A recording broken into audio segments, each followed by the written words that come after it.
அப்புறம் வந்து இங்கெல்லாம் நம்ம லோக்கல்ல நம்ம எஜுகேஷன் லோன் போய்க்கிறோம் படிக்கிறதுக்கு. அந்த அந்த மாதிரியான லோன்கள் எல்லாம் போட முடியும். கண்டிப்பா சார். நம்ம சொத்து மதிப்பு எதுவும் காட்ட தேவையில்லை, சொத்து நம்ம இது பண்ணணும்னு அவசியம் இல்லை. ஆனா 8 லட்சத்துக்கு மேல போகும்போது ஆர்பிஐ ரூல்ஸ் பிரகாரம் நீங்க உங்க கொலட்ரல் இருந்தா மட்டும்தான் லோன் கொடுப்பாங்க.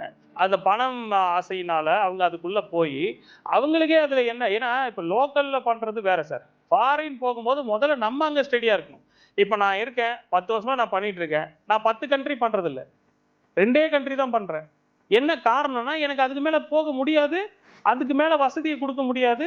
இன்கேஸ் பிரச்சனை வந்தாலும் என்ன இது மட்டும் தான் ஹேண்டில் பண்ண முடியும். நான் நிறைய கண்ட்ரி, இப்போ நிறைய கன்சல்டன்ட் அப்படிதான் சார். உங்களுக்கு எந்த கண்ட்ரி வேணும், நீங்க எந்த கண்ட்ரி பாக்குறீங்கன்னு இந்த கேள்வியை நம்ம கேட்கக்கூடாது. நம்மளை எதுக்கு பேரண்ட் வந்து பார்க்க வர்றாங்க, நம்மளை எதுக்கு ரெப்ரசென்ட் பண்றாங்கன்னா நாம அவங்களோட ரெப்ரசன்டேட்டிவ்.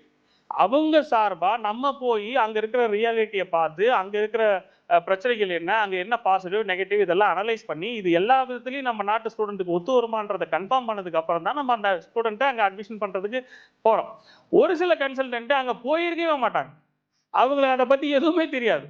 அந்த மாதிரி பண்றவங்க, பணத்துக்காக பண்றவங்க எல்லா தொழிலுமே இருக்கு சார். ஒரு சில ஆசை வார்த்தைகள் சொல்றது, நான் இவ்வளவு கம்மி பண்றேன், இவ்வளவு கம்மியா நீங்க படிக்கலாம், இந்த மாதிரிலாம் நிறைய விஷயங்கள் வந்து பேரண்ட்டுக்கு சொல்றாங்க. பேரண்ட் வந்து என்னன்னா சார், அவங்க வந்து 17 வருஷம் குழந்தைய வளர்த்து, அப்ப 17 வருஷம் போது ஒரு ஒரு பதட்டம் அவங்களுக்குள்ள கண்டிப்பா வரும். அதை இந்த மாதிரி ஆட்கள் வந்து ரொம்ப தவறா பயன்படுத்துறாங்க. அவங்களுக்கு வந்து எதுவும் தெரியாதுன்ற மாதிரியான ஒரு சூழலை உருவாக்கி அவங்களுக்கு புதுசா ஏதாவது ஃப்ரெஷ்ஷா சொல்ற மாதிரி சொல்லி இதெல்லாம் நடக்குது சார். நம்ம இல்லைன்னு சொல்ல, பட் நம்ம கரெக்டா பண்றோம். நீங்க கண்டிப்பா சார், கண்டிப்பா கண்டிப்பா சார். நான் எல்லா பேரண்ட்டையும் சொல்ற ஒரே வார்த்தை என்னன்னா, உங்க பையன் படிச்சு முடிப்பானான்னு கேட்டா எனக்கு தெரியாது.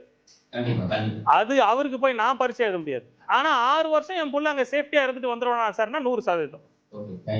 அதுக்கு நாங்க உறுதியா கொடுக்குறோம்.